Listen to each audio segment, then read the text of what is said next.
Hey folks, welcome back again. Today I'm going to be working on texturing all of the small scatter pieces that we started creating last time.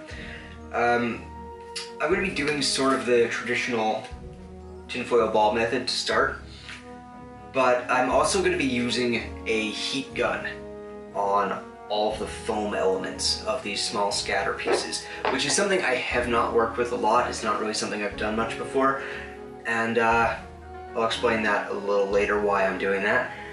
But for now, yeah, I'm eager to get started, but there are actually two things that I have to do first. The main one is that this larger rock, this big one here, this base isn't really quite big enough for this rock, and it's driving me very literally insane.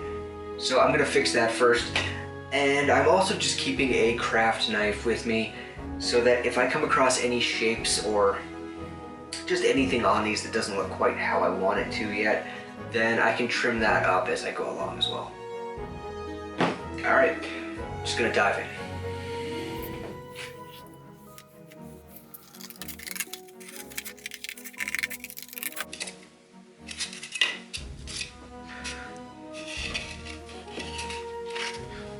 There we go. Much better. All right, I'll be able to live with that. Okay, the reason that I'm starting with the texture before assembling all of these pieces is because, like, especially the scatter like this that's made up of multiple small pieces that are going to be stacked on each other is going to be really, not fragile, but it's not something you're going to want to put a whole bunch of pressure on once it's assembled. So the first layer of texture, which is just done with a tinfoil ball, is going to be done before it's assembled. And as you can see, in addition to starting to give it that kind of rocky texture, it's also smoothing down all of these hard edges that make it look very unnatural. So it's already starting to look better than it was, come together and look more like an actual piece of rock instead of, you know, a piece of foam cut with a hot wire. I am also going to texture the top of this, since it will be exposed. And anything that's going to be seen on the table like that should be textured, even if the implication is that there's a roof above it.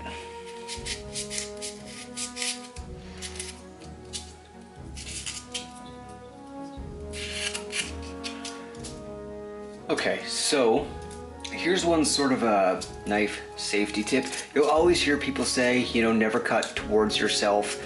A lot of the time when you're working with these oddly shaped craft projects, you don't really have a lot of choice. Your fingers are all over the place to get a steady grip on it. The truth is, what you don't want to do is compromise your grip on something just to not cut towards yourself. You also don't want to put yourself in a position where you can't control the knife, and you're more likely to slip because you're so obsessed with the idea of not cutting towards yourself. Cut away from yourself when possible, but never compromise your grip on the knife, your grip on the project, or put yourself in a position where the blade's likely to slip off the project, because that's just going to end up in injury. It's way more important and way better for your safety to cut towards yourself with good control than away from yourself but out of control. All right, keep going. Okay, so all of the texturing with the tinfoil ball is done, and I'm pretty happy with that. The next step is going to be assembly. I'm just using tacky glue for that, for now at least. The reason I'm doing it in that order is because the heat gun tends to distort foam. So if it's not already anchored down, it could bend the shapes in ways that would make them difficult to base and also just make them look bad. So I'm gonna base everything first, get it all assembled, and then move into using the heat gun, which is definitely the part of this I am most worried about.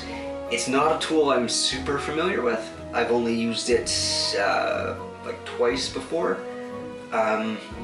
What I do know about it is that the distortions it creates and the texture it creates it's all pretty random. You don't really have a lot of control over it. You don't have a lot of say in how it turns out, which is why I'm always nervous about using it. But I want these pieces to have a different texture than all of the other stone pieces that I've made, because they're the Underdark, and to just make them visually a little bit different than everything I've done before. So we're gonna give it a shot. I imagine it's a little bit like, you know, like the first time that you used a wash on a piece of terrain. For many of you, I'm sure you have to think way back to remember what that was like, but I remember being incredibly nervous because I had all this stuff that I had, you know, lovingly crafted and painted already, and it looked all right, and then I'm just supposed to slather it in this black water, basically, and hope that it still looks fine after, and that seemed really bad and nerve-wracking. Of course, it turned out fine, better than fine. It looks better after you do it, but you sort of have to just trust the process and let the tools do what they do, and trust that the random variations will be okay. All right, glue.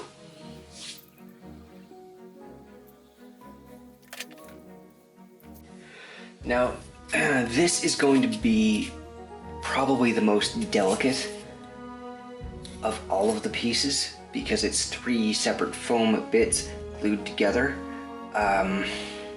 I was thinking about pinning it as well, like just using some safety pins and, not safety pins, straight pins, and driving them through the foam to make sure it stays in place, but I don't think it's going to be necessary. Of course, I have been wrong about that before, so we'll see. We will see. You know what? That's not the right way to do this. Let's put this up here.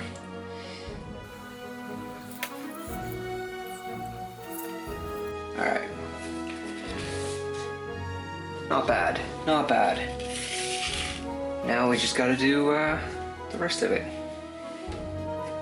Okay, here we go. Everything is now glued down. But I do want to give all of this time to fully dry before I start messing around with it any further. So, I'm gonna leave it there for a little bit, and then come back and do the really nerve-wracking part. Should be good.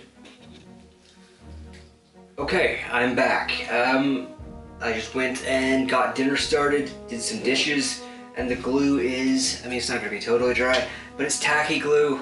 It's gonna be dry enough. So, heat gun time. What this is gonna do is texture the foam differently. It's going to distort the foam. It's also going to harden the outer shell of it, which is another reason that I want to use this technique with all these tiny little, you know, rock spires like this. Making them a little tougher is probably a good thing. That said, what it does and how it's going to react are random. It's beyond my control. All I can do is hit it with the heat gun and hope for the best.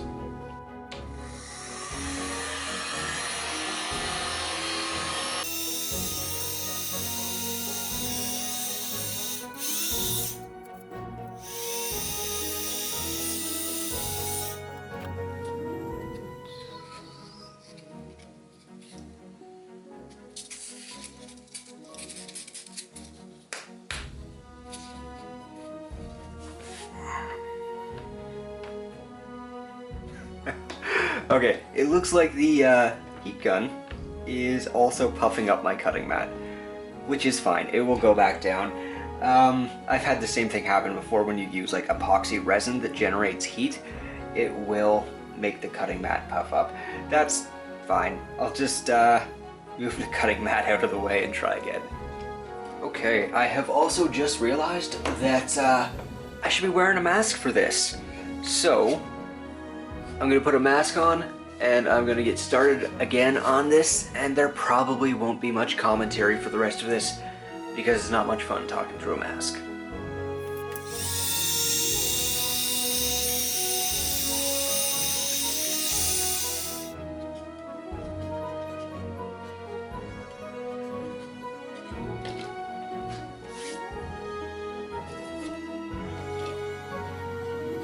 Okay, so that went all right. I ended up using the heat gun sort of selectively. I noticed that while it was doing some cool things with the shapes of the rocks, it's also removing a lot of the micro textures from the tinfoil, which is natural. But I didn't want to do that over the entire surface of each rock or anything like that, so I ended up using it more like at the tips of the rock formations that I want to look more worn away and more slender and natural, which is a tough look to achieve on its own. I ended up using the heat gun for things like that, and I think that turned out pretty good actually. Pretty happy with those. I ended up just doing little patches of it here and there on the other rocks so that they keep some of each texture. And I think I'm pretty happy with how it turned out. We'll have to see how it looks when it's painted. But for now, that's good. I think the next step is going to be getting some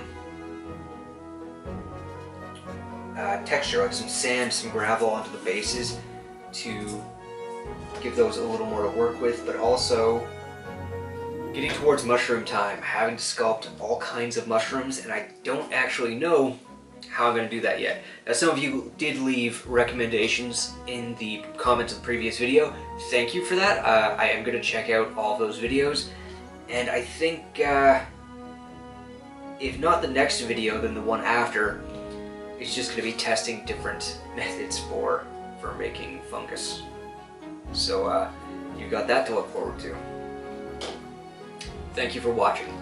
Please hit like and subscribe. Do all that cool YouTube stuff. It really does actually help the channel a lot. So if you could do that, I would really appreciate it.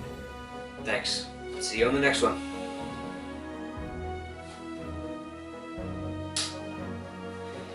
Can't believe I forgot a mask.